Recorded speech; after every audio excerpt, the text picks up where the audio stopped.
Growing up as Victoria Hamilton's daughter wasn't easy. Every breath I took, every step I made, was carefully monitored and judged. My father, the CEO of Hamilton Industries, had my entire life planned out before I could even walk. "Charlotte, darling," he'd say, adjusting his perfectly pressed Armani suit, "a Hamilton never settles for second best." Our mansion in Beverly Hills stood as a testament to that philosophy. 28 rooms of carefully curated luxury, each one screaming wealth and power. But to me, it felt more like a golden cage than a home. By the time I turned 25, I had followed my father's blueprint perfectly. Harvard Business School graduate, junior executive at Hamilton Industries, and engaged to Bradley Winchester ILI. Heir to Winchester Technologies and my father's handpicked choice for my husband. There was just one small problem. I was desperately, hopelessly in love with someone else. I met James Mitchell on a rainy Tuesday morning when my Ferrari broke down on the way to work. He was the mechanic who came to my rescue, arriving in a beaten-up tow truck with a smile that made my heart skip a beat. "Looks like your timing belt's shot," he said, wiping his hands on his worn jeans. "I can fix it, but it'll take a few hours." Something about his honest brown eyes and the way he explained everything without talking down to me made me agree to wait at his small garage instead of calling an Uber. That decision changed my life forever. Over cups of terrible vending machine coffee, I discovered James wasn't just any mechanic. He'd worked his way through engineering school, graduating top of his class. He could have taken a cushy corporate job, but he loved working with his hands, solving problems, making things better. "Life's too short to spend it doing something just because it looks good on paper," he told me, his eyes twinkling. Those words hit me like a thunderbolt. For the first time, someone had put into words exactly what I'd been feeling all my life. One coffee led to another, then dinner, then stolen moments whenever I could escape my suffocating world. James never asked about my family's wealth, never tried to impress me with fancy restaurants or expensive gifts.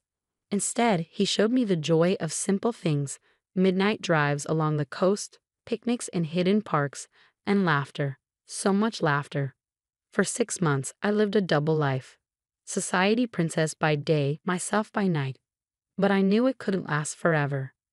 The breaking point came during a charity gala at our mansion.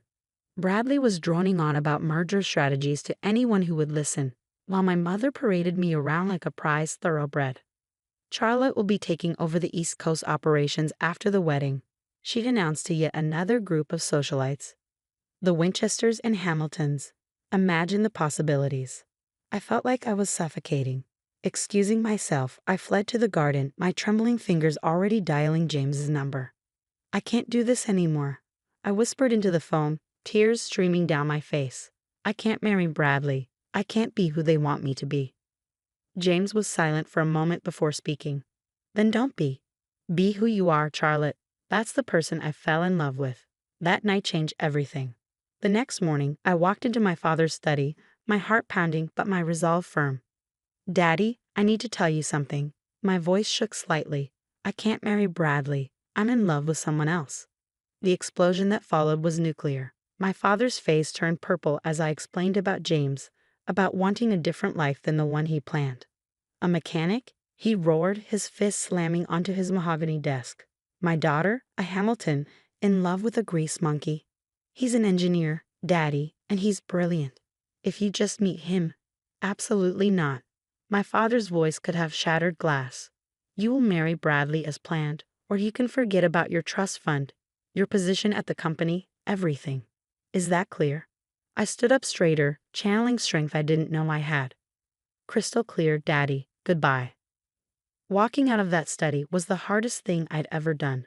My mother's hysterical tears, my father's threats, the whispers of the household staff. It all followed me as I packed a small bag and left the only home I'd ever known. James was waiting for me outside his modest apartment, worry etched on his face. When I told him what happened, he tried to talk me out of it. "Charlotte, that's your whole life you're giving up. Your family, your inheritance. I can't let you do that for me." I silenced him with a kiss. "I'm not giving up my life, James. I'm finally starting it." The next few months were a crash course in reality. I moved into James' one-bedroom apartment, got a job as an entry-level business consultant at a small firm, and learned how to live on a budget. It wasn't easy, but for the first time in my life, I felt free. My parents' attempts to bring me to my senses ranged from emotional manipulation to outright threats. They froze my accounts, canceled my credit cards, and even tried to get me fired from my new job. But with each obstacle, James and I grew stronger together. When we decided to get married, we planned a simple ceremony in a local park. No designer dress, no society photographers, just us and a few close friends. The morning of the wedding, I received a text from my mother. Your father and I will be attending. One last chance to fix this mistake. My heart raced as I showed James the message. He squeezed my hand. It's your call, love. Whatever you want. I wanted them there. Despite everything, they were still my parents. So when I walked down the makeshift aisle in my simple white dress from a department store, my eyes instantly found them standing at the back. My father looked like he'd swallowed something sour, while my mother dabbed at her eyes with a monogrammed handkerchief. Neither moved to join the ceremony. During the reception, a casual barbecue in the park, they made their final play. Charlotte, darling, my mother's voice dripped with desperation. It's not too late. Bradley would still take you back. Think about what you're throwing away. My father cut straight to the point. This is your last chance, young lady. Stay with this person, and you'll never see a penny of your inheritance. Is that what you want? To live in poverty. I looked at James, who was chatting and laughing with our friends, completely at ease in his rented suit. Then I looked at my parents, trapped in their world of wealth and expectations. What I want, I said clearly, is to be happy. James makes me happy. If you can't understand that, then maybe we don't need your money, or you, in our lives. My father's face turned that dangerous shade of purple again. You're a dumb daughter of mine, he spat, turning on his heel. My mother hesitated for a moment, then hurried after him. As they stormed away, James appeared at my side, wrapping an arm around my waist. You okay? I leaned into him, watching my past walk away. Never better. That was 6 months ago. We settled into our life together, working hard, loving harder. James continued at his garage while taking night classes for his master's degree. I threw myself into my consulting work, building my own client base. We were happy, truly happy, even if we had to watch our spending and clip coupons. But there was something James hadn't told me, something that was about to turn my world upside down again. Everything changed on a seemingly ordinary Friday evening. I came home from work early, excited to surprise James with takeout from our favorite Thai place. But our apartment was empty, with a hastily scribbled note on the counter. Working late at the garage. Love you. It wasn't unusual for James to work late, but something felt different. Lately he'd been distracted, taking mysterious phone calls and working odd hours. A knot formed in my stomach as my mind wandered to dark places. Was history repeating itself? Was I about to lose everything again? Unable to sit still, I decided to bring dinner to him at the garage. But when I pulled up, the place was dark. James's beaten-up truck wasn't in its usual spot. My hands trembled as I called his number. Straight to voicemail. Just as panic started to set in, my phone buzzed with a text from an unknown number. Mrs. Mitchell, please come to 1875 Highland Avenue immediately. It's about your husband. My heart stopped. Highland Avenue was in the industrial district, miles from James's garage. With shaking fingers, I typed the address into my GPS and drove through the darkening city, imagining worst-case scenarios. The GPS led me to a massive, modern building with sleek glass walls. Security gates opened automatically as I approached, and a uniformed guard directed me to an underground parking garage. Mrs. Mitchell, he nodded respectfully. Take the executive elevator to the top floor. Executive elevator? Top floor? What was going on? The elevator opened into a stunning office suite with floor-to-ceiling windows overlooking the city. And there, standing at a glass desk with his back to me, was James, but not the James I knew. Gone were the worn jeans and oil-stained t-shirt. Instead, he wore an impeccably tailored suit that probably cost more than our monthly rent. When he turned around, his familiar warm smile was tinged with nervousness. Charlie, he said softly, using his special nickname for me, I think it's time I told you everything. Before he could continue, the office door burst open. And there, like a scene from my worst nightmare, stood my father, mother, and Bradley Winchester Ally. What is the meaning of this? My father thundered, his face already turning that familiar shade of purple. Security said Charlotte was headed up here. What are you doing in the CEO's office, you mechanic? James straightened his tie and walked around the desk. Actually, Mr. Hamilton, I am the CEO. James Mitchell, founder and chief executive officer of Mitchell Innovations. The silence that followed was deafening. My mother grabbed a chair for support. Bradley's mouth hung open unattractively, and my father, for the first time in my life, was speechless. But my mother stammered, "You're a mechanic." James smiled, taking my hand. I own a chain of auto repair shops, yes. It was my first business, started with a loan from my college professor. But Mitchell Innovations is my main focus. We're a tech company specializing in revolutionary electric vehicle batteries. That's what those late nights at the garage were about. We were finalizing our new prototype. My head was spinning. Why didn't you tell me? Because I needed to know, James said softly, turning to face me. When we met, I just made the Forbes 30 under 30 list. Every woman I dated was only interested in my money, my status. But you fell in love with me when I was just a mechanic. You gave up everything for me. I had to be sure. Mitchell Innovations, my father muttered, his business mind finally catching up. The company that just revolutionized electric vehicle battery technology. The one every major car manufacturer is fighting to partner with. That's you. James nodded. Our market valuation hit $12 billion last week. Not quite Hamilton Industries territory, but we're getting there. I couldn't help but laugh at my father's expression. All those months of looking down on my poor husband, and James had been building an empire right under their noses.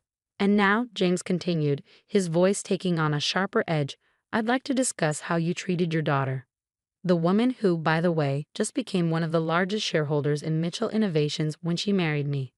My father's face paled. Hamilton Industries had been trying to break into the electric vehicle market for years. Having a connection to Mitchell Innovations would have been a game changer. Now see here, my father blustered, trying to regain control. We were just looking out for Charlotte's best interests. By disarming her? James's voice was steel wrapped in silk. By trying to get her fired? By making her cry herself to sleep for weeks. Daddy, I finally found my voice. You always taught me that Hamiltons never settle for second best.